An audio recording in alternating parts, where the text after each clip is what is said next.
A hi guys, welcome to our channel. ఈరోజుతో మనం solar movie హిట్టా ఫ్లాపా చూద్దాం.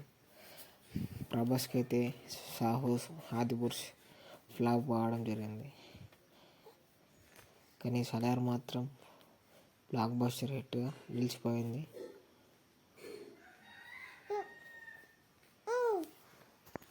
ప్రభాస్కి బాహుబలి తర్వాత ఇది మంచి సినిమా అయిపోయింది. ఇందులో యాక్షన్ అయితే వేరే లెవెల్ ఉంటుంది.